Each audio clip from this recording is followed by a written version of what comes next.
I'm back. Today is Thursday, and you are with author Shirley A. Jones in the relationship room where we will be talking about it's a man's work that's never done, not a woman's. I kind of want to start off with questions for you today. I have a few questions, and my topic today that I want to talk to you about is rationing out love. Come on, ladies. Now, my first question is there ever a good time to ration out love? I don't think it is. I believe that rationing out love is a form of control. It can also be mean or a little rude. So I say to you, if you're in control of rationing out your love, what happens when it's not wanted anymore? What happens if it's rejected because you have been redundant in rationing it out? So that's something to think about. I don't think that's fair. I do not think that is,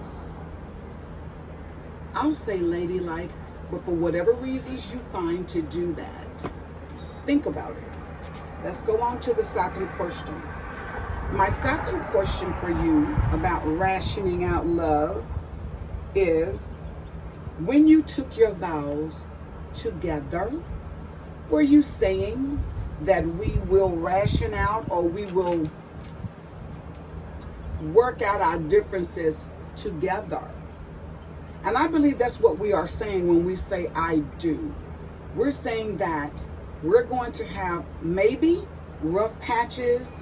There are possibly maybe little potholes, or the curves of life. It may happen. It doesn't necessarily have to, but should it happen, how do you handle that? Okay, I know life brings about a change, and it changes some of who we are, but should it change your I do? Should it alter what you said I do to? It shouldn't, but I know people change, but it's a choice. It's a choice. So, what holds so let me say this. When you choose to change a little bit, or you start to ration out your love, whatever causes you to make that decision, you have to ask yourself, what holds the most validity? What's most important?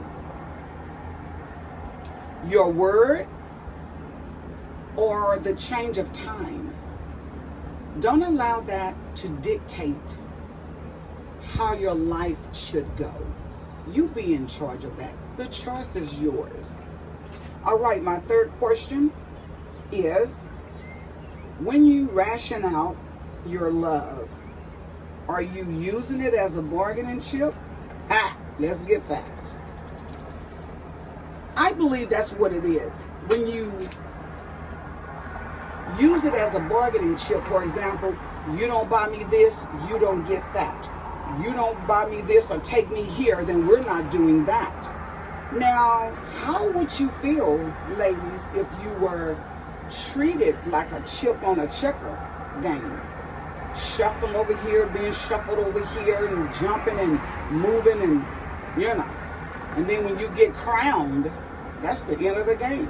You can't go any higher. So think about also a chip on the bidding table in Las Vegas, where they spin the roulette and then the ball falls, and if your chip is landed on the right color, you win.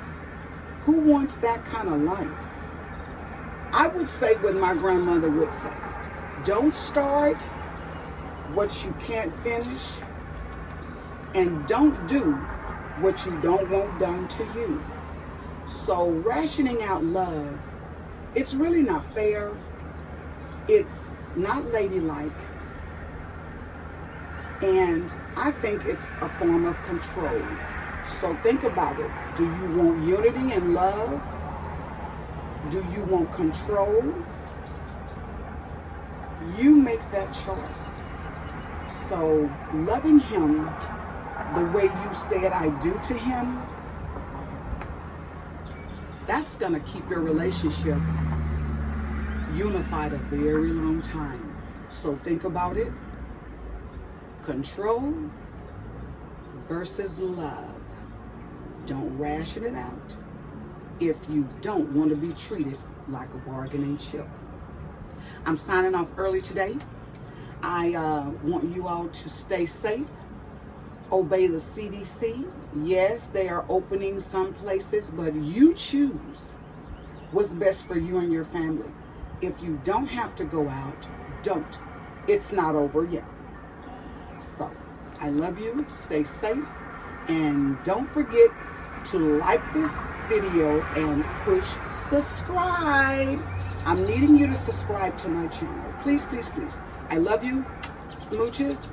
And I'll see you back here again in the relationship room next Thursday, where we will be talking about it's a man's work that's never done, not a woman's.